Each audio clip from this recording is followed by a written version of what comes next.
hobby friends, and welcome back to Paint Brave, the podcast where you can find a little bit of encouragement, discover new ways to make your hobby more fun, and most importantly, learn to paint bravely.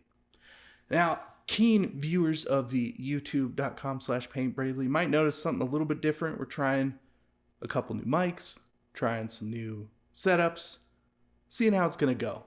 But otherwise, pretty normal couple weeks of hobby. We're going to talk about some fun stuff, getting into games, all that good stuff. But first, Brent, what have you been up to the last couple weeks? Oh, I've been chilling, man. It's the end of the year. We are approaching the new year as we record, as you listen. Happy New Year, everybody. Yay! So, it's just the end of the year is normally nice and quiet. A lot of busyness right before any festivities that you might have going on. Busyness when you're typing up that final report, doing that last final examination. And you got to hang out with all them families if you got families. And then it's hobby time, straight up till New Year.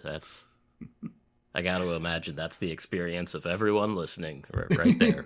Yeah. I think that's what everybody wishes was happening for sure. Yeah. I wish that was happening. That's not happening. No, you've been painting your house or whatever, but I think for a lot of folks on an average year, there's a couple of days where things are actually surprisingly quiet right before the end of the year, and good time to maybe paint some orcs or something, Oh. I mean, yeah, that's true. Like it does feel like that when you get into kind of the holiday season and New Year's, like everybody's feeling good, like they're getting a fresh start for the next year, and like I definitely feel like there's a time to rest, but like I swear every time I come back to it, I'm like, oh man, I should have been doing something, because I feel like I'm behind even though I'm not. But yes, the small window of respite is pretty nice. I do wish I had gotten more hobby done though. Maybe next year. Yeah. Got a good feeling about 2023, Casey. Good feeling. Feeling good about next year. Yeah. Uh-huh. Already bought my plane tickets for Adepticon. Good thinking. Ready to go. Yeah. Good thinking. Also I bought her hotel room for Adepticon, so right. So we have a place one of us is going. Yep. At least. That's good news. Because that's the hard part, right? Every year, trying to get in on that hotel. I was clicking as fast as I could go, and my computer was grinding, and I was trying to proofread to make sure I wasn't making a terrible mistake. And wrong hotel down the street. Yeah. Right, exactly.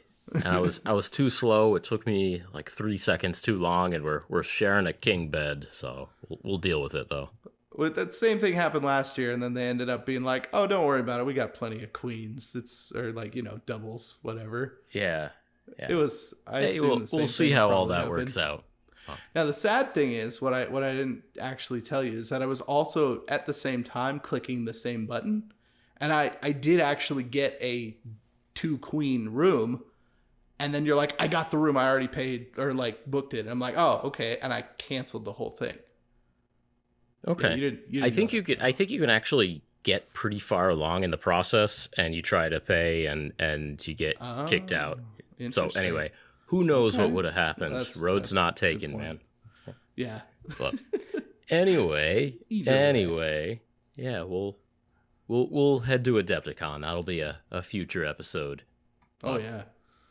I think eventually here the topic of this episode is kind of new year, new game, talking about the barriers to get into new games, why you might want to, why you might be frustrated at trying to do that. But yeah. Before we move to that, is there anything else you want to talk about there, Casey? What you got going on? I mean, most of the stuff I got going on, like I've been painting my studio space. I've been getting it nice and ready. I hung up a nice projector screen, put up the couch, getting stuff put together finally. I've been feeling like I've been making videos for a long time, and like I finally had it dialed with that last space, right? And then when I moved, it all just got torn apart, and like the flow was gone, and now I'm in this weird place of like just trying to figure things out every single time I come in. And I was finally just like, I'm just going to go to Home Depot. I'm going to get a bunch of paint, get a bunch of stuff, and just go for it. And I pretty much spent all this week doing that. I haven't actually gotten any hobby done, and that puts a little pressure on the timeline that I have to finish a video, because I do like to get them out, on a specific timeline. Hey, do what you got to do. Yeah. But like I'm feeling better about the space overall now that I've done the work. And I do think that it was important to do it and just to not really think about anything else. 'Cause like coming in, when you sit down to work at your space, you want it to feel right, to get in the zone. So yeah, I'm feeling pretty good about it now. Now, of course, now that I've moved like the whole podcasting setup, this is all weird. I've got like a chair, a swivel chair with a mic on it, and a camera that is probably too close, but it's getting there, and I'm feeling good. Yeah. Don't apologize for working on your hobby space. That is hobby progress, and it's going to help you out down the line. It's going to make it more enjoyable for you to do some painting in there, and that's all good. That's all good. Yeah, it's kind of how I feel about it. It's like I'll make up the time next week for whatever I have to do, and I finished a script, which is abnormal for me. I haven't actually shot pretty much any video, but I finished a full script for my next thing, and that's backwards to my normal thing. So I don't know how that's gonna work out yet, but we're gonna see. Take the footage and then redo the script. That's how that's going to work out. Don't say that. Yeah. Well, because the plan was to talk about buying armies off of eBay. Because, like you were saying, we were talking about new games, new systems, new whatever. I wanted to start a new project. So that's what the focus is going to be about. And I literally haven't done any work on any of the models. So, yeah. That's where I'm at with those. They are orcs, though. Pretty excited about that. That is exciting. I don't think you'll think it's exciting. It's the Crew Boys orcs. Hey, if you can get an army of those for half the price of a Dominion box, which is half the price of what it used to be, go for it. That's definitely part of it, right? Is those Dominion boxes are like $100 now. You're gonna check. You should check, because I don't know how much. Vamp for a second while I check the price of a Dominion box on eBay. This has been an ongoing thing where we've looked at this Dominion box, the starter set for Age of Sigmar.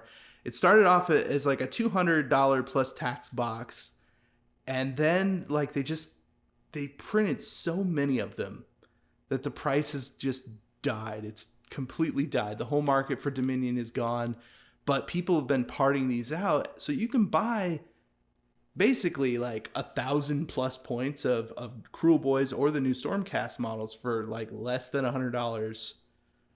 Like $65 or even, I don't know where they're at now, but they're cheap. Yeah, you can get like each army half for $50 or $60. Yeah. So almost $100 for the whole box. Yeah. But I mean, 6 months ago, I mentioned that I dropped $104 on another Dominion box just to say I had locked it in at $104. That's so far still the bottom of the market, probably. I think it was actually. I'm seeing a lot of like $110 auctions here. Buy it now. That feels $120 buy it now. I don't know what they're doing. Yeah, I don't know what they're doing. Oh man, they might have paid a little more for their boxes up front. Good luck selling that Dominion box for $119.99. Yeah. Especially because they probably have 40 or 50 of them laying around. Like, man, those Dominion boxes went, and I mean, they're good boxes, so I get why they did it. Yeah, because like the new models in there are really good. I like circling back to these old favorites. Like, look at these Dominion prices. Like, yeah. Funny enough, though, I didn't actually buy any of these models. I do talk about the prices, or at least I'm planning on, because they are so cheap, right? Like you buy starter kits, starter boxes, whatever that are parted out, you're getting, more model for your money. But no, most of these were actually donated to me in a huge lot that Nice. was just given to me not too long ago. So like I have several Dominion boxes. So now I have like 3 sets plus some of the actual box versions of those models. So it's a pretty nice looking Cruel Boys army. It's got a lot of cool stuff in it. But yeah, it's gotta get some paint on it. Gotta do it. Yeah. Heck That's what 2023 is for, though. We gotta hit it real hard. Year of the Cruel Boys. Yeah, at least for the first, month or so. Yep. 11 more months after that to figure out more stuff. Yeah. Because if I don't finish it, I'll never finish it. 2023 is the year, and I hope everybody out there has some plans. Be thinking about your plans. Yeah, it's a good call. Well, if you got anything else before we jump into some of this other stuff. Well, I just wanted to offer you a personal apology for a second here, Casey. We share this Paint Bravely Google account and YouTube account, and we both have the login information. It's fair. And sometimes I forget which account I'm on. And so I turned on my computer today, got into the Paint Bravely accounts and everything, and was looking at the suggested videos. And I looked at, the home screen on YouTube of suggested videos. I was like, oh no. Oh I no. can imagine. I was definitely on here and clicking on some stuff, and I wanted to apologize to you, Casey, for the fact that all of the recommendations are now Dagoth Wave by the Young Scrolls. It's a techno remix that samples heavily from Morrowind. And so you got the bad guy Dagoth taunting the Nerevarine. I'm a god. How can you defeat a god? Right. So it's really good. But it also, I don't know if you want to turn on your computer and just have the entire collection of Young Scrolls work offered to you on your YouTube homepage. So I mean, I probably would have been like, I must have clicked on something weird, and that's just how it is. Because that's generally how it goes. Look, I have children, so like my own personal YouTube home screen is an eclectic mess of like some of the worst children's videos out there, right? Like not even your average like Coco Melon, right? But just the deep, terrible stuff, but still for kids. And then a lot of like normal stuff that I like. Hey, you've been keeping it off the Paint Bravely account though, and I appreciate that. That's true, because I have had a few slips. Yeah, like where the kid's on there for, I swear, like a minute, and all of a sudden I have playlists on my actual YouTube account that have now been published of like, it's just all this Nurgle stuff from Warhammer 40K, Coco Melon in the playlist, like just thrown in, or Blippi or some other terrible child thing. Yeah, I'm not sure how they actually, it's a terrible way that they've set it up, like that you could just be there and be like, oh, I'm going to add this to my playlist of things that I've curated from my own channel that I've shared with people. It's not good. So I actually eventually I just turned all of that off. Okay, good. Yeah, because I'm not going to make that mistake again. Yeah. All right. Well, I just wanted to apologize to you and start 2023 fresh, Casey. Right, just clean conscience and stuff. I get it. Although, I mean, no apology necessary. I've worse things on my homepage. So you're But good, if you get a chance, you listen to those Young Scrolls. I will Elder now. Scrolls remixes. Yeah. Yep. Man, I haven't played Morrowind since Morrowind came out. Yeah, we're gonna have to cut this. We're gonna have to cut this podcast a little bit short today, so we can all go play Morrowind. I mean, I'm still waiting for the remaster. I guess I don't know. Like eventually, somebody's gonna do Unreal 5. It's Morrowind. It's all the whole thing. I mean, apparently you can in Skyrim. There's tons of mods where you could go back through and people have built a bunch of stuff from Morrowind and like most of Oblivion, I guess. Sort of. I mean, it seems like those projects never quite finish because they were definitely trying to do it like porting Morrowind into the Oblivion platform or whatever. Yeah. Engine. And Morroblivion or something is what they called it.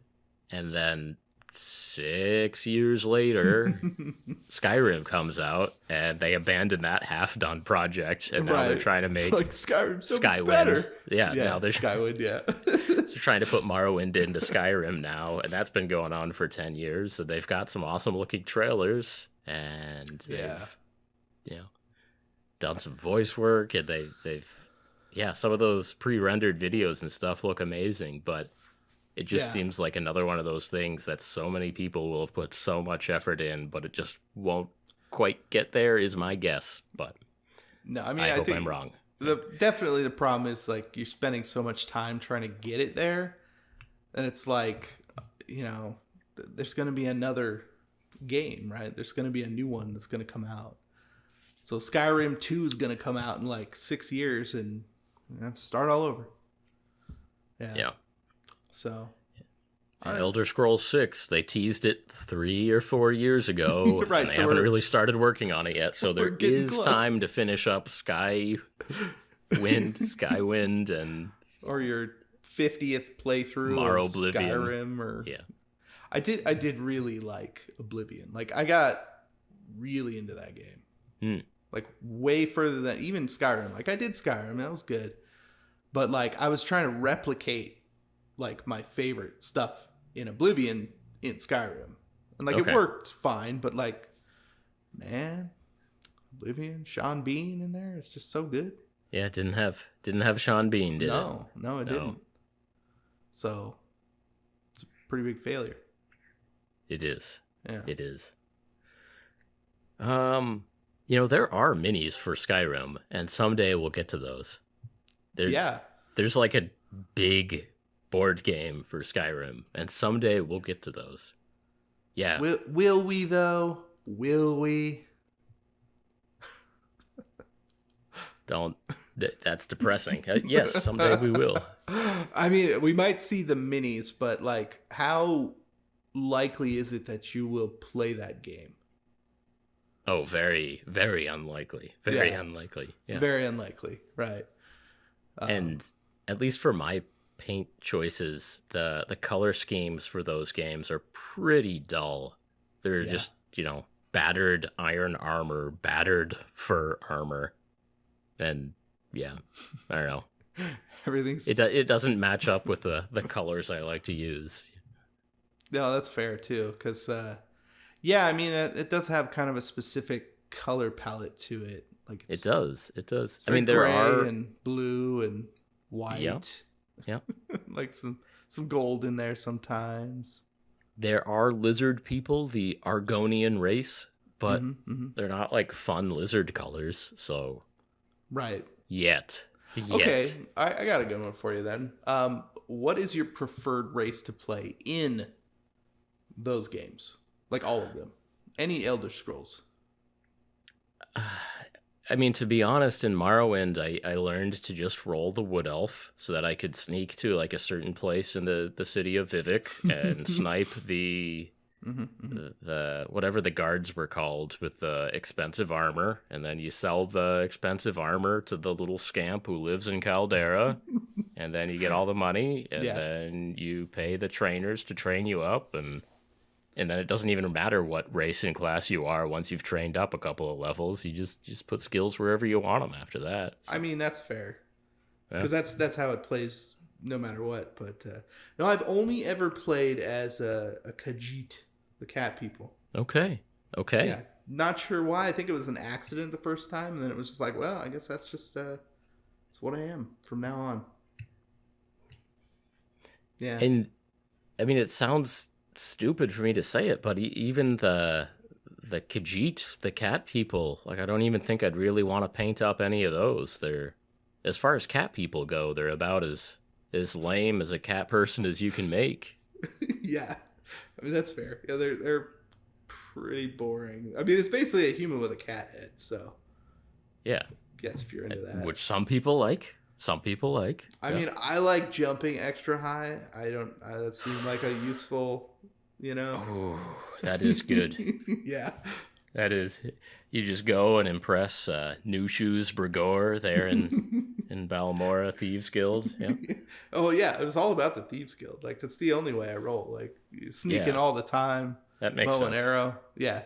We're gonna have to wrap this podcast up real early here, or maybe we could pause and start a download and then get back to this, and then our connection will be super choppy for the rest of the podcast because we're both downloading 3 Elder Scrolls games. See, come on now. Like I already have them installed on Steam. Like I already have them. I don't need to download them. Look at you with the ample hard drive space. Yeah. I mean, yeah. What you got to do? No, I have like a 5 terabyte external drive that just holds games. So, yeah. Okay, I guess if you're gonna do,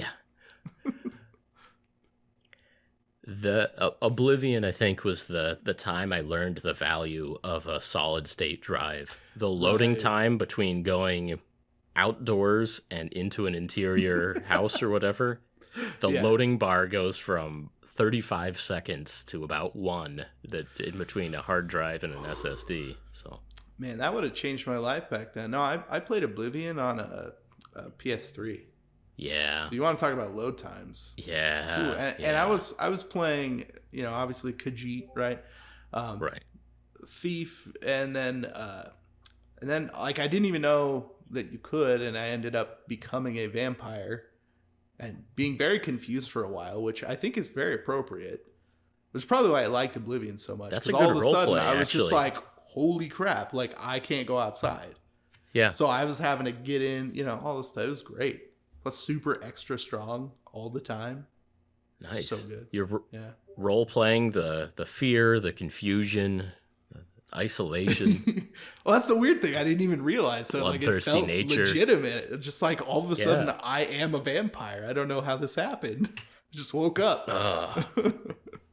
It's so good. To tie it back, yes, you can get Elder Scrolls minis, and we'll look into this one of these days. Yeah, but probably not play the game, which is the idea of the main topic of this episode. We wanted to talk about like, why the hell is it so difficult to get into new games? And mostly, I think, at least from my perspective, I'm thinking wargaming, that type of thing. But, like, it does apply miniature games? Yeah, every type of tabletop game, board game, all that stuff. Like, what's the deal? Yeah. Yeah. So, I actually wanted to start this discussion with a plug for a YouTube video from somebody else. So ProZD is like a big YouTube guy. I actually don't know a lot about him, but he put out a perfect video on this topic called Trying to Explain a Board Game. And this is just a 50-second video from ProZD. ProZD. And it's perfect. He's just playing a little skit of 2 people, one guy trying to explain a game to his friend, and the friend just being like, I don't want to learn it. It's too complicated. What does this do? What? This is stupid. And I was like, I'm the second one, and I'm sorry. You're that guy. Yeah. But yeah, there can be a lot of barriers, both real and imaginary and self-inflicted, to getting over and into a new game. And so I wanted to chat a little bit about that. Yeah. So what was the last game that you actually got into and like learned? So I mean, at Gen Con, I played a couple of demo games that I enjoyed. Since then, Okay. actually, we've talked a little bit about Gloomhaven, that my pals and I have been playing online Gloomhaven. Yeah. And that's a subtopic, but the video game version of a board game helps so much just by letting you know what you can and cannot do. And some options are open to you, some are not. And just, all the little nuances of, on each turn you pick 2 cards, and then you discard 2 cards, and you pick either the top or the bottom set of rules on each card, and you got to pick the top on one and the bottom on the other. And like, all of that stuff would be a nightmare if I was hearing my friend explain that to me and I was being a monster about it. Like, that entire situation would be a nightmare. Or if I was expected to read a set of rules, that would just be miserable for me. But the computer is just enough to get me over the edge there and get me to actually understand the rules. So yeah, I think so to answer your question, Gloomhaven is the most recent board game that I actually picked up, and the reason that was possible is because of the computer and my friends helping me along the way. Okay, that's fair. Yeah. Yeah, I mean, obviously getting into a new game, having someone else explain it to you, much better way to go about it. And then I know that there are like quite a few board games that have just like their own standalone app that's like, so you can play the board game by yourself. Sure. I think that's pretty great. Yeah, and Tabletop Simulator has a lot, right? There's a lot, and then it's a lot of like homebrewed stuff that people just put in, because like you can just make tokens for things, and then here's the PDF that you can open while you're sitting at this fake table. So there's still technically rules about all that. Like, you still have to know the rules of the game to play it. It's very much just a virtual table that you can pick stuff up and move stuff around. I don't know how anybody could do. I mean, I guess if you had to sit around and do something like Gloomhaven as a board game in there, you could. And I know that there's stuff for it. But, man, that'd be a lot to do. And you do have to know the rules. So that doesn't really technically count. Although, that being said, I think it's Relic Blade, or I'm pretty sure it's Relic Blade on Tabletop Simulator, that has like a quick guide of just getting started. So it's like, here's the 5 things to do, go for it. I'm pretty sure that it's in there. So that does help. Nice. Yeah. But it's not like the Gloomhaven game where it actually walks you through. Yeah, I mean, there are a lot of adaptations of board games as a standalone video game style. I mean, I'm thinking of Blood Bowl off the top of my head here. Yeah, that actually playing Blood Bowl makes me want to like play Blood Bowl. Yeah. Yeah. And again, just the computer very clearly letting you know what your actual options are at each step in your turn, letting you know, okay, your turn's over now. You fumbled or whatever. You botched this. Your turn's over now. Yeah. Making it very clear on those things. Or actually, Magic has a couple of online versions.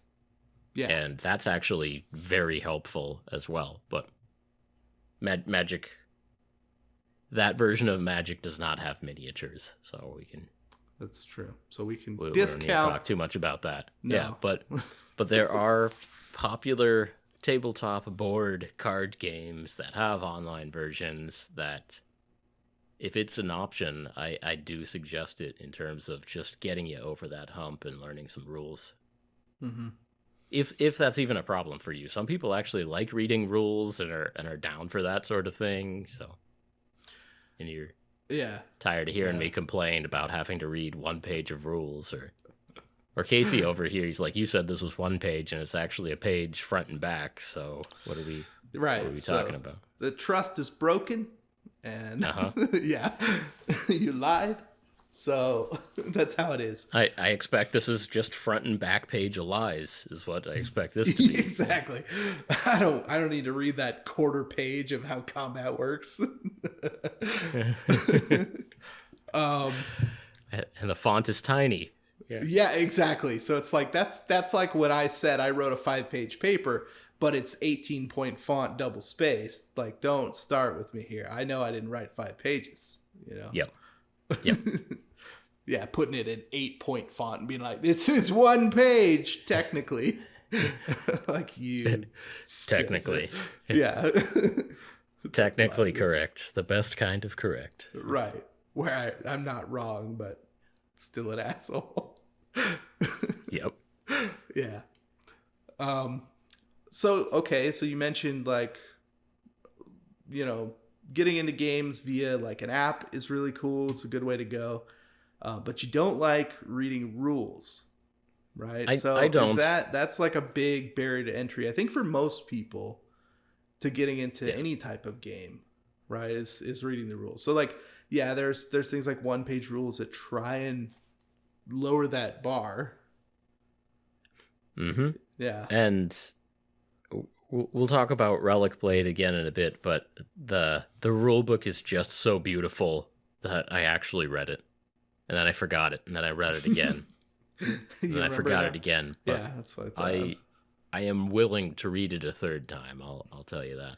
Because it actually wasn't that complicated. Like, the rulebook's beautiful, right. The cards are fairly intuitive once you look at 1 page of the rulebook, and it all looks cool. So some games make it easier than others to get in easily and understand what's going on without too much effort on your part. But that's just why I wanted to mention the ProZD video trying to explain a board game, because it just perfectly encapsulated the needless frustration that just immediately arises when you either look at a rule book or someone tries to explain rules. You're just what's this? Code names? What codes words? What's this? I don't know. What does this piece do? Well, why didn't you say that? And man, there's so many ugly human emotions that just immediately come to the surface once you're trying to learn the rules to a game. And, even video games, like that's why more than 50% of my Steam library has never been opened. Because like, do I want to invest in a new system? I don't want to learn anything new, even if the computer is guiding you through in a well-designed tutorial. Nope. Yeah, I have the exact same feeling when it comes to video games. That's pretty funny. Like I bought the new Necromunda game that GW put out, because I'm like, oh, this would be perfect to like kind of get into that and maybe play Necromunda. And I literally haven't opened it, and I now own like 2 copies of that game on different systems, and like I paid $60, or no, it was like $40, I think. Either way. Yeah, because I know that it's going to be okay, and this is what happens on your turn. And I'm like, I don't want to sit through that. That sounds miserable. Like, I don't want to learn what all these charts mean and min-max everything in a video game.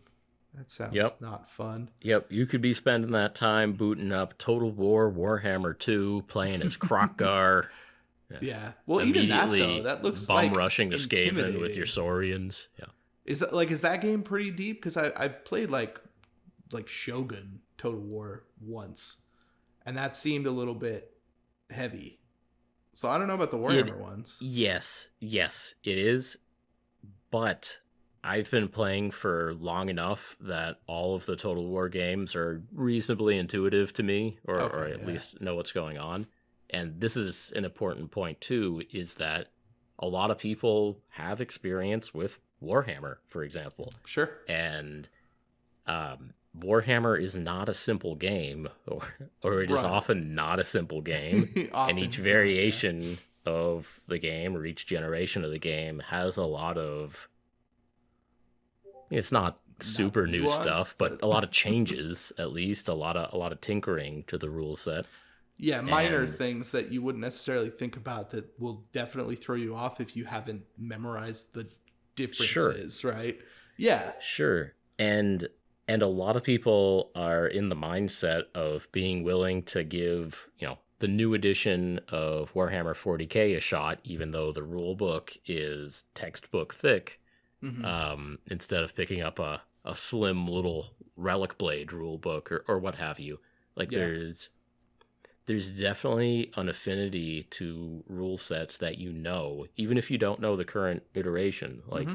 like in the example of the Total War games, yeah, I could pick up any Total War game from Rome to Shogun to Medieval Empire. You Hmm. got your Warhammers in there, and pretty much know what's going on. I know how the turns work, how the battles work, all that stuff.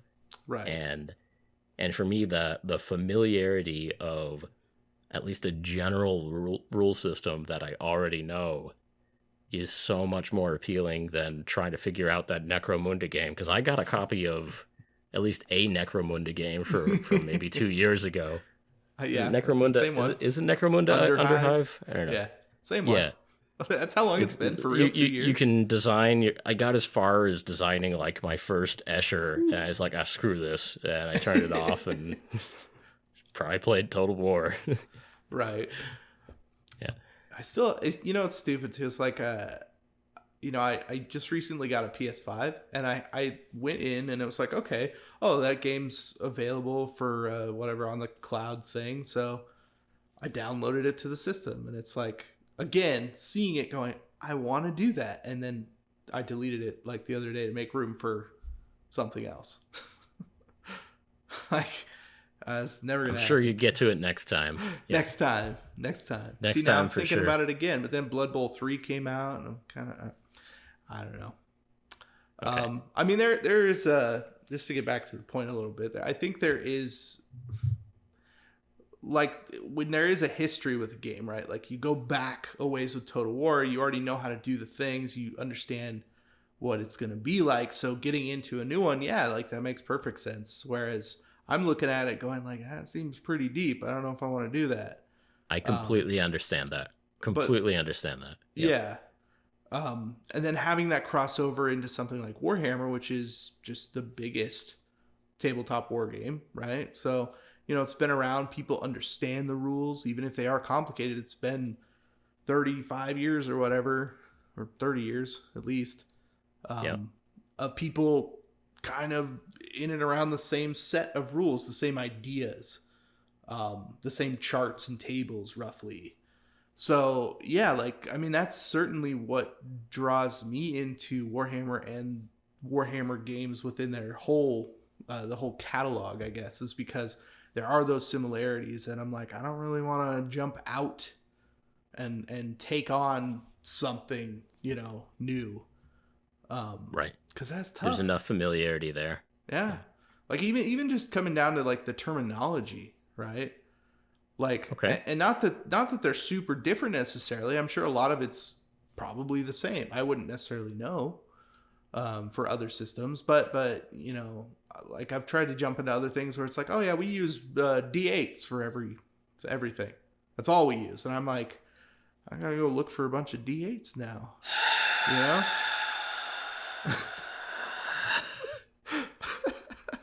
But you know what I mean. It's like the terminology is not necessarily different, but then something else is that just takes me out of that. So like coming away from that is tough. Yeah, we had a good time playing that sample game of Conquest, but yeah, 1s were good and 6s were bad. That was hard. That was hard to wrap the mind around. Like, I've been rolling where 6s are criticals, and yeah, you play most every other game, right? Like a D20, the 20, the natural 20, it's like a thing. So the 6 on a D6 is the same feeling. And all of a sudden you're like, well, we want to be different. So you flip it upside down. That's so hard to deal with. I don't know. I haven't played enough to really know if it would bother me. I think it only bothers me from like a theoretical academic stance of right. why Why? They're not going to sue you over 6 being a high number. No. And high numbers being good. Like that. No. They're... Right. Because, I mean, in a nutshell, it's a similar, like, you have X attack, I have X defense, right? It's a... Yeah. Like, number thing. Like, oh, if they're the same, you need a 3. But in this case, I guess you still need a 3. But lower numbers are better. Lower's better, yeah. Yeah, take that to your barrister in London. Yeah, see how they feel about that. It's an interesting... I don't know. Like, I haven't played enough of that game to know if there's something else that we didn't get a chance to see that made more sense going lower. You know? No. I don't think there is, though. Yeah. We would not have found that example. It wouldn't have happened. It wouldn't have happened. That's probably fair. So maybe leave off the difficulties of switching games for a bit. I just want to mention why I get interested in new games. Yeah. And for me, it's the minis. Almost entirely the minis. Yeah. And man, it is just so nice sometimes to see a fresh line or like a fresh faction that is really giving you things that you didn't know that you needed and is just really hitting the sweet spot. Like that is a nice variant of goblins right there. These gnomes are a little bit different. I like these little guys. Look at them. So for me, the best entryway into getting interested and starting to learn about a new game is for the line of minis to be awesome, but also for there to be a really easy way to see and learn about that line of minis. So I want to mention website quality right now. That one of the best ways to get people interested in a game other than what they already know is to have a website that clearly shows the minis in a very easy and intuitive navigation sort of way. Yeah. And Warhammer, like Games Workshop web store, is pretty good. You say that you want Age of Sigmar, and over on the left you've got your army choices. You click on an army, and then they give you a page of here's all the minis that you can buy for this army. And they give you some pretty nice pictures of painted minis. Yeah. And a lot of other game companies do that. Some better than others. Yeah, that's true. Some better than others. And I do think it's pretty important to be able to see the painted models. Because, man, I hate looking at even a good website that just has like, oh, we're using our 3D, file as the stand-in, and it's like, but that's not 100% representative. Like, at least if it's painted, then I know that somebody printed it and painted it, and it looks good, and you've got something. I know you got something holding back right now. But still, the 3D file is not a good way to go. What do you got, Brent? I know you got something. Brent's putting his stuff down. He looks upset. I've offended him. I probably didn't. I think he's got something to prove my point. Aha! Yes. All right, so WizKids, is that Frameworks? It is Frameworks. Yeah, okay. WizKids Frameworks. Yeah, that's a tough one. Trying to they put all of the 3D stuff on the actual box. They didn't put printed models on their boxes, and they are absolutely premium products that cost a lot of money. I don't know how much information is on any of those boxes, but I know that the models aren't real, and I think are they just like colorized with Photoshop or something? Yeah, that's not good. It's not good. But yeah, to your point, like a good picture of an actual model actually printed or cast or whatever the model is, Yeah. actually painted by an actual person and photographed in a way that you can see what the heck is going on. Mm-hmm. So important. Getting those in like a gallery that's easy to navigate, easy to see what models go with what faction, easy to see like kind of what you need to buy in order to start a little faction to play a game. Mm-hmm. So important. And yeah, kind of thinking about this before we started recording, Conquest does an okay job at this. They're doing better now Yeah. than they did in the past. And I mean, I even asked them about this at Gamma this last year, because my biggest complaint with Conquest for a long time was, I don't even know what your game is. I don't know what it is. I know it's a tabletop game, and I've heard that there are miniatures, but I've never seen a model before. And it's like, I've been in a store, an actual physical store, where they have Conquest boxes. I still don't know what your models look like. And that's like way unacceptable.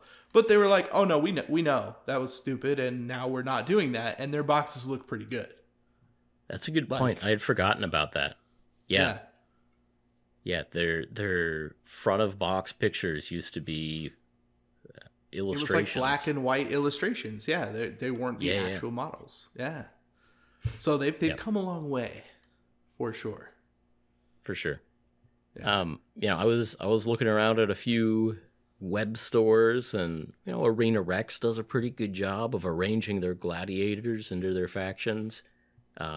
Actually, I thought Moonstone, I was clicking around today, and Moonstone, the game, did a very good job of, here are all the minis, and you click on a Moonstone mini, and it actually says, okay, this mini is part of this like 3-pack starter pack, and you get this mini and these 2 other minis in there.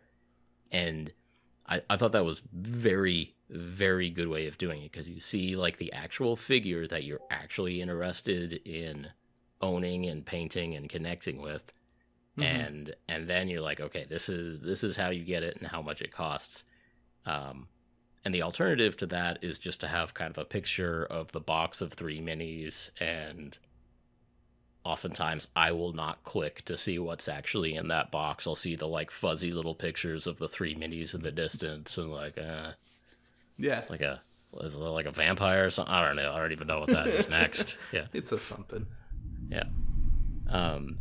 So actually, yeah, Moonstone, the game, I thought they had a really good web store that's worth checking out if you want to see what we're talking about here.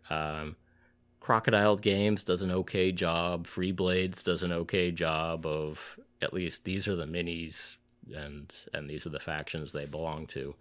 I actually got to say something negative about my Relic Buds. I think their website is too convoluted. It's too many of Sean's awesome pictures, and it's too hard to see the minis organized by faction, and I want to click on the store and just immediately see minis, or just a little bit of sub navigation of minis from this faction, minis from that faction.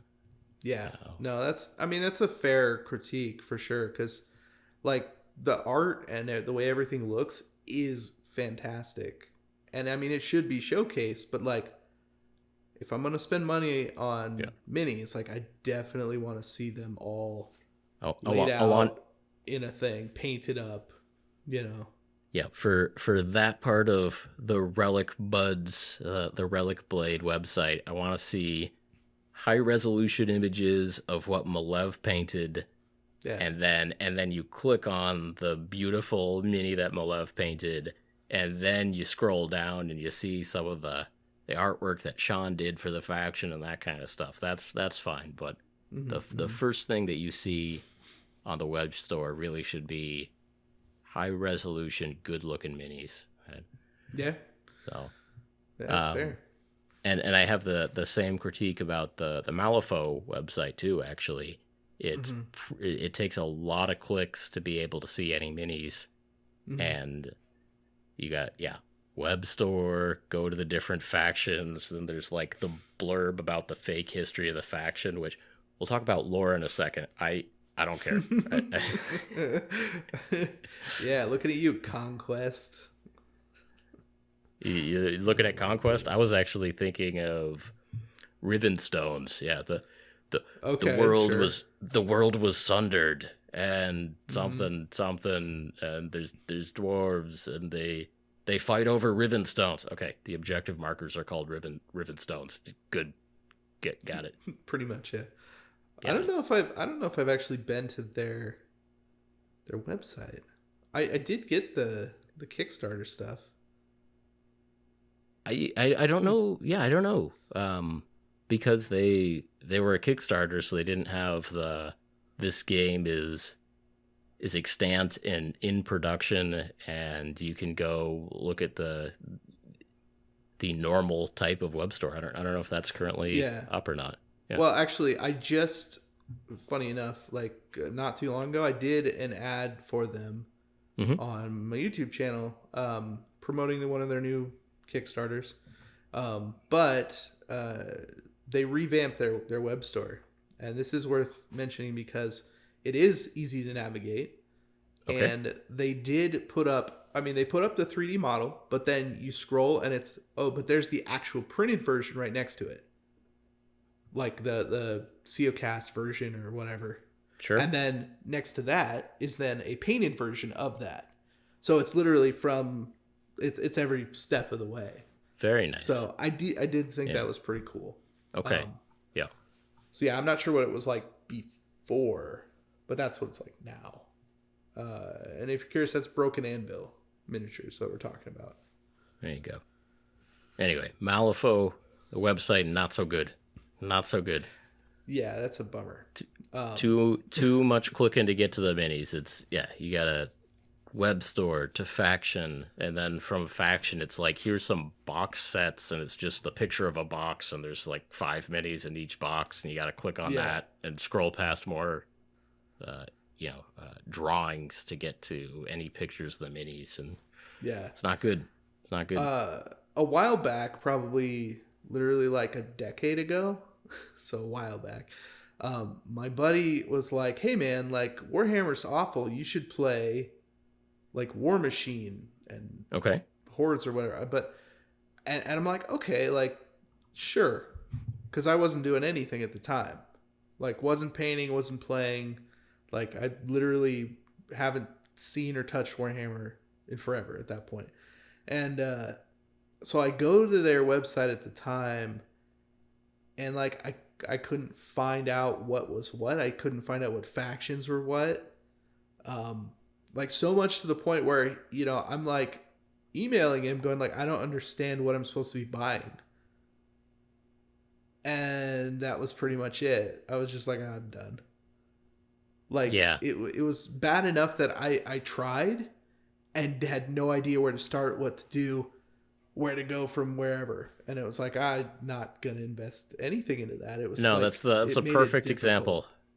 Yeah, the perfect example of, it's a big step just for a friend to get you to go to the website, and then the click-through rate on friend requests. If it takes another the click-through rate on that's real bad. So it's real bad. If you actually get to the website, you better be able to see some minis that draw you in.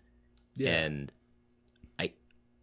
I think we're pretty normal in that it is the minis that are the biggest draw for us. At least anyone listening to this podcast probably shares some of that. I would think enough. If you're into painting minis, then that's probably the first thing you're thinking of when you see a box of new models. It's like, oh man, that would be fun to paint, or that would not be fun to paint. Yeah. Regardless of rules and everything else, right? Yeah, it's not the game that I'm interested in. It's the model line that goes with the game. And then I'll tell myself or you that I'll play the game someday in order to have an excuse to have those models that I think are cool and would like to paint. So. Telling myself I'll play this game someday. That's fair. Yeah. Yeah, because I have a lot of games in my little space here. like a lot of games. And I maybe have played like, I don't know, 5, 6, 7% of them. Yep. That's where I'm at. Okay. Yeah, it all comes down to, I don't know. I have this weird, like, want to read the rules and to understand them. And, like, for things that, I have some familiarity with, like Warhammer, it does make it easier to, like, ingest those rules and understand them, to, like, really take them in. Like, when Age of Sigmar came out, it was like they took everything away. And they're like, we literally don't have rules because we haven't made them yet except for this pamphlet of rules.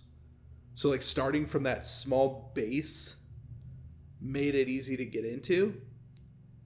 But what my problem is when I look at a game that I really want to play, I do want to go full all in and be the guy that, like, takes advantage of rule 18 on page 34C and know that exists to a point. But it's like, it's deep down, it's buried inside of me, and I don't like it.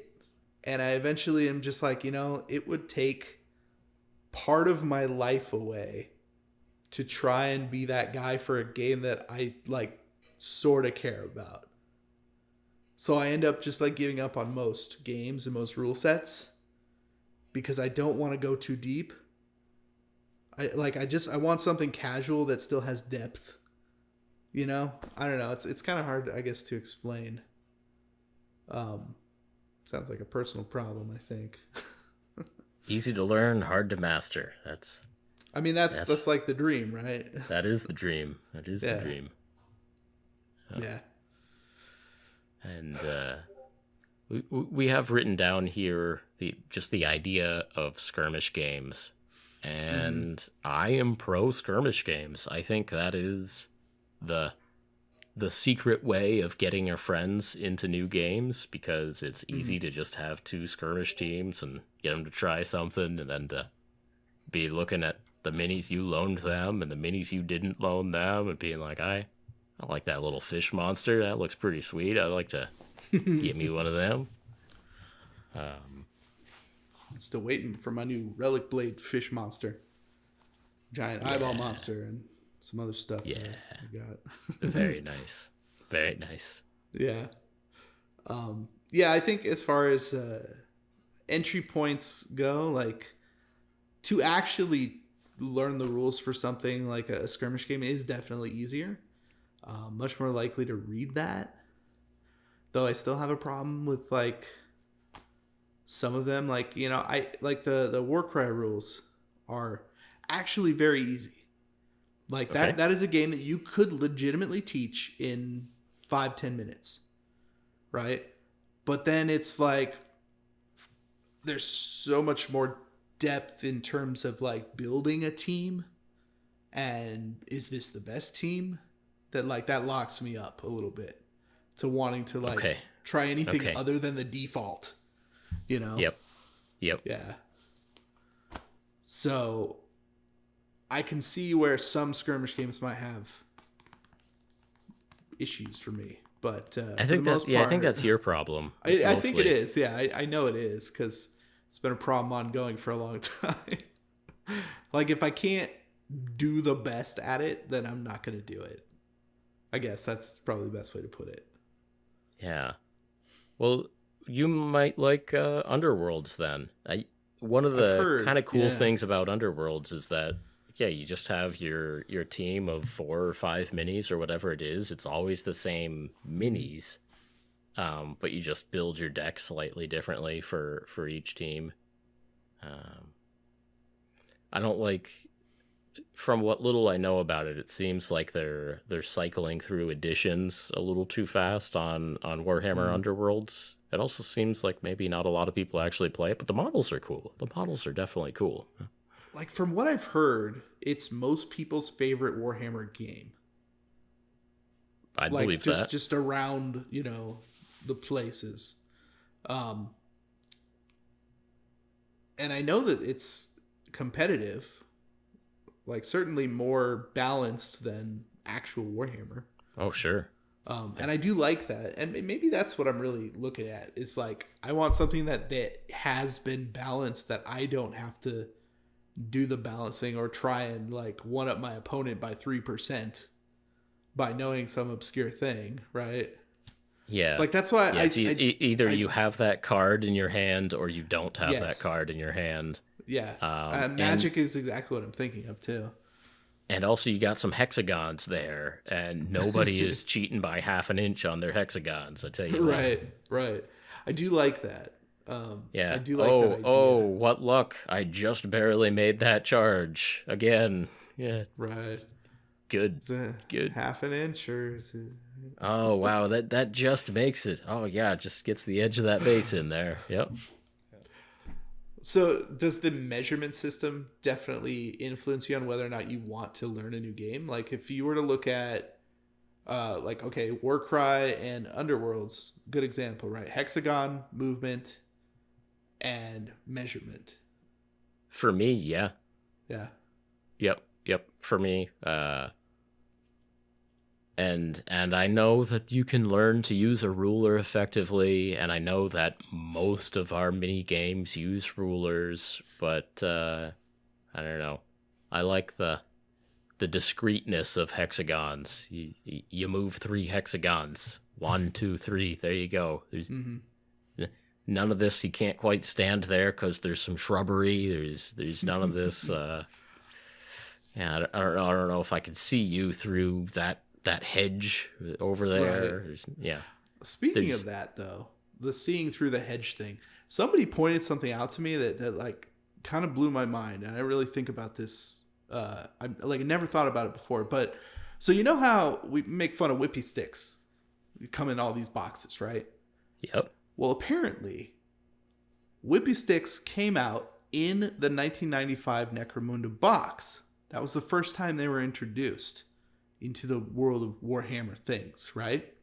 And the idea is that it was not a floppy tape measure that you could basically put through buildings to make sure that line of sight was actually there without knocking things over. That's why whippy sticks are a thing. But whippy sticks knock everything over. I think I'm going to do some research on this. I don't know. I heard that and I was like, that makes a lot of sense. Because there are like corridors and multiple levels with windows and stuff. So being able to just like poke it right on in there and be like, yeah. And that was a few years before laser pointers really became a thing too. Right. So 95. By the late 90s, we were having serious problems with laser pointers. Right, accidentally blinding people playing war games. Just put your eye at the eye level, see if you could see him as I point this laser at you. Yeah, that's a terrible idea. I miss Metalocalypse. Oh man. Anyways, I just thought that was interesting. Saying that like the measurement system and having that type of thing. Whippy sticks will make you more likely to give a game a shot. Okay. I don't know about that, but I mean having a standardized like this is the stick that you use rather than a tape measure that moves and that you have to now pretend to whatever bend around a little thingy. I don't know. Like it does feel a little bit better than an actual tape measure, but. I wouldn't use whippy sticks so much as just a measuring tool, Okay. Well, this brings us to something related here in that if you already have some whippy sticks and the next game that you play is measured in inches, you've already got your measurement system. You already know the basics of how to measure and move minis around a game board, a mat, and that there is a lot of transferable knowledge, equipment, supplies between these different games. Yeah. So it's as long as you've played one war game before, you definitely have a leg up on getting into the next one. Even if we're stubborn and annoying about it, like you do have a leg up in getting into your second, third, and beyond. Yeah, that's true. Like my wanting to get into something like Conquest or Kings of War goes up because I'm like, well, I literally have all the equipment I need. I have a table thing. I have terrain or whatever that fits, roughly the same type of fantastical vibe. Yeah, dice, obviously, even if the 1s and 6s are backwards, they're still the same dice, right? Most of the time. Most often, of the time. Not always. Not always. Right. I mean, look, if you want to get down to it, right? The only now purpose, if you really want to look at it that way, is Conquest said, man, there's all these dice that people really hate with the symbols on the 1s. What if we flip-flopped it around and made those dice good again? Oh, no. Yeah. So you see what they did. Oh, I didn't even think about that part of the fact that I hate symbol dice so much. I do. Oh, dude, I love symbol dice as long as they're on 6s. I can do 6s all day long because absolute garbage, man. It feels good. It feels like I got my little orc dice, my little orc, skull head pops up, and it's like that's what I'm looking for. Yeah, but anyways, that's for another discussion. I was just thinking about the War Crow dice for a second there, and I was getting a little bit of War Crow Adventures. I learned that game at the end of a long day at Gen Con, and I got a little bit frustrated, walked away. A long day, yeah, I could see that. Too many new symbols on those dice. Yeah. See, and that would detract you. That would not make you want to learn a new war game, right? It's like, well, they're not using standardized dice. Yeah. Like, I get the appeal, right? Like, and apparently it's easier to, as you learn it and know it and all the things, like be able to recognize those symbols quicker or whatever. But like, I also know what a 6 looks like on a dice because I've been using it my entire life. So I think it's about the same. But, yeah, so that could definitely deter you, or I don't know, maybe that is appealing, right? Having a new set of fancy dice or something. The first time if I see a cube that has symbols I don't recognize on it, I mean, there's a lot of stuff there. Like, I don't even know how many different symbols are on that cube, or if there's only 2 or 3 unique symbols on the cube. I don't know what the ratio is between them. Like it raises a lot of questions for me. Like, oh, I rolled a star. Is that good?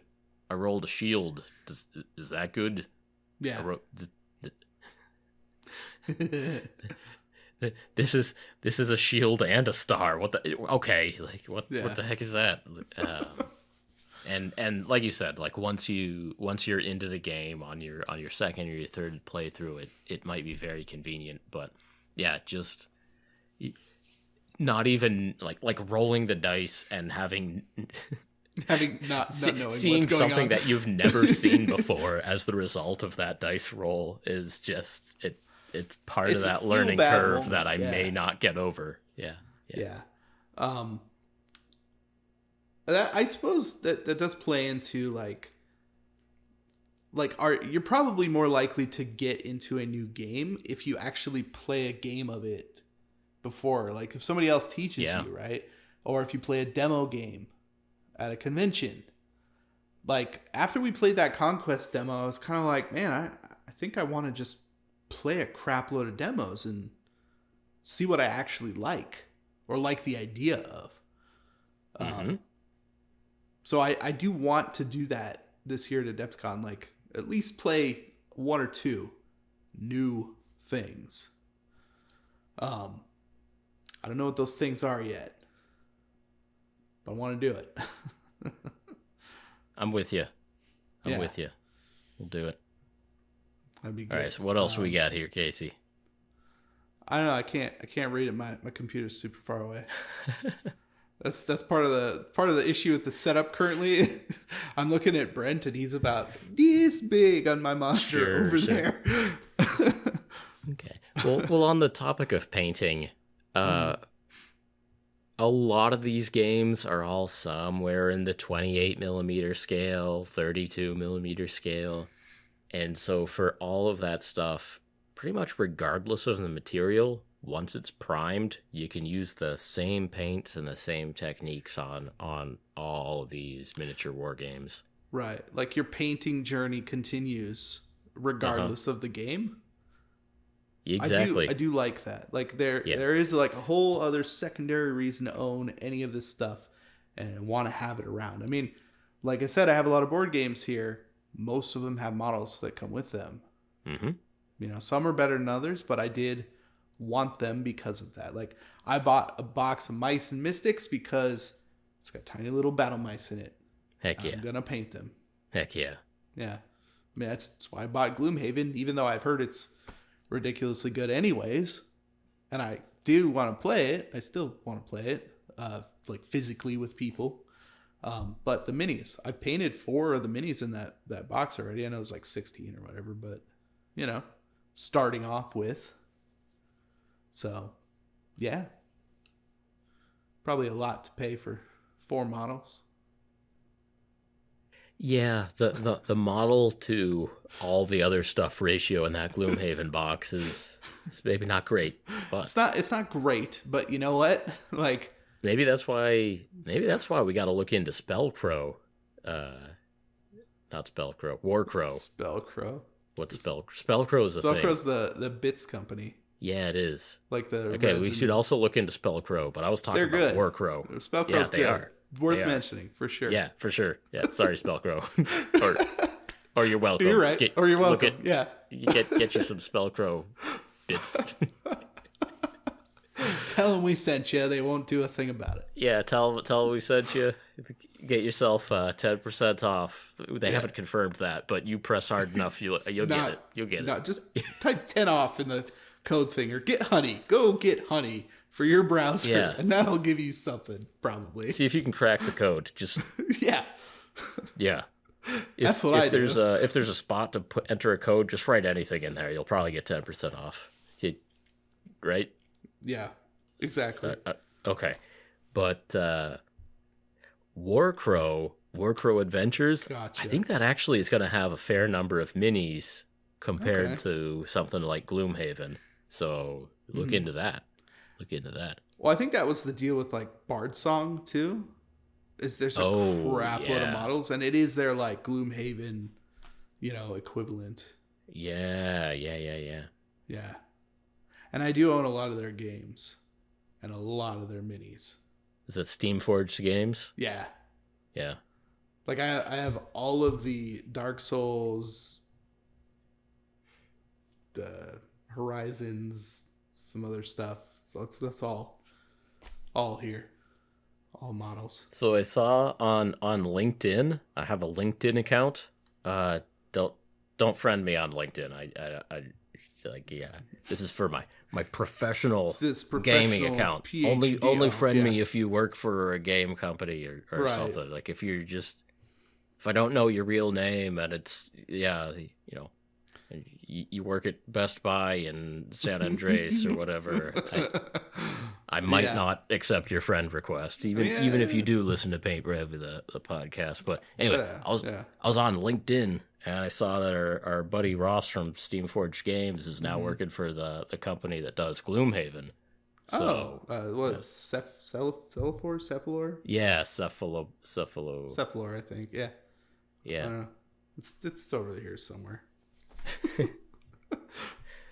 So we'll have to ask him if there's going to get some Bard Song number minis in the next Gloomhaven box. Well, they don't. Frosthaven just came out. Did it not have a lot of minis? I can't remember. I think it had a comparable. It had some, right? It's the same thing. It's just a new... it's just the next big, thing. So, yeah, like a bunch of people just got their copies like within the last few weeks. Yeah. I want me some Frosthaven. Like Okay. I'm gonna buy it at some point. Okay. Yeah.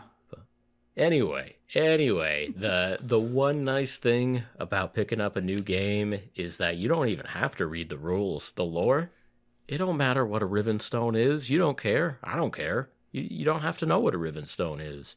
The thing is whether you like them cool dwarves or not. And you can paint those dwarves without having the slightest clue what a Rivenstone is or how it plays in the game. Except I think they include Rivenstones for you to paint, so Yeah. Those are rocks. You paint you paint up your rocks and crystals however you want to paint your rocks and crystals. That's fair. You really can. There's no color preference on. But yeah, the paints that you have for whatever you're painting already will work on any mini that you choose. And coming into the new year, look at some new stuff. Check out the horizons. Broaden the experience. Yeah. Get yourself some new minis. I mean, that's really what it comes down to. Like, it's hard to get into new games. It's easy to get into new minis. Yeah. That's what I'm saying. Yeah. I spent the last hour complaining about relatively simple rule sets. I mean, that's really what it comes down to, right? Is there some of them aren't spent an hour complaining that I don't want to spend 5 minutes reading a rule book. Well, if anybody watches that video, then they'll understand exactly who Brent is deep down. It's perfect. Pro CD explaining a board game to a friend. I'm surprised I've never heard of that guy. He's got 3.5 million followers on YouTube. He pops up every once in a while, but that was the first one I watched and just really connected with. Yeah. Well, yeah, I watched a few other of his videos. Definitely good. Good info, good stuff. Yeah. Definitely recommend. Yeah.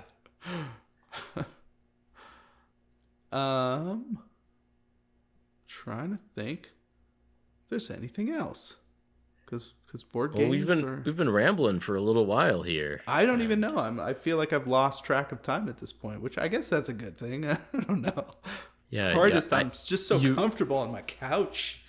You wrote in the notes here, new friends. I guess you can make new friends if you get new games. Okay, that is the friends. thing. You might lose some friends. Yeah. But you might win some friends too. Right. No, the way I initially kind of broke this up was like, the negatives and the positives, right? Well, there's a lot of positives that come with learning a new game system. Like I'm part of Facebook groups for local gaming, like groups. Yeah, groups. Like I'm on a Discord for local stuff that's like, it's got 30 or 40 games on there and people just go, I want to, get in a game of this, whatever it is. Like I'm going to be here at this time if anybody wants to come down. Right. And then people start meeting regularly and like groups form. So like if you want to play a certain kind of game, there's probably people out there who are already playing it. You just have to find them. And more often than not in the overall tabletop gaming culture, like I've had pretty good experiences, not terrible experiences. Sometimes it's not always the case, but you don't have to play with those people if you don't want to. No, you're not. If you walk in and they start saying things, you can definitely leave. So I'm just saying. But the potential for, finding people who like the same games that you do is there.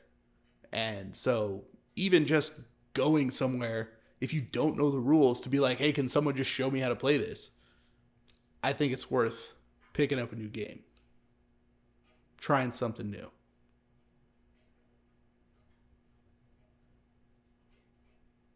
There you go. New year, new you, new games. Yeah. Game bravely. Or at least more minis. More minis for sure. Like, that's not going to go away anytime soon. I mean, I'm mostly doing that. I'm buying games for the minis, so that's fine. Yeah. Well, I'll probably be buying myself some moonstones. Yeah. So, yeah. I'll have to look that up. Aren't those Once I figure out what those moonstones are. Nah, it don't matter. Matter. None of that matters. It doesn't matter. just got done saying it doesn't matter. It doesn't matter. You don't need to know what a if moonstone riven stones is. don't matter, moonstones don't matter. I tell you Exactly. They're all objectives anyways, so it's fine. Please leave in the comments which is more important, the moonstones or the riven stones. Well, actually, although the riven stones are not important to the gameplay, moonstones are. I mean, probably. I think they're both technically. It doesn't matter. It doesn't matter. That's not the point. That is not the point.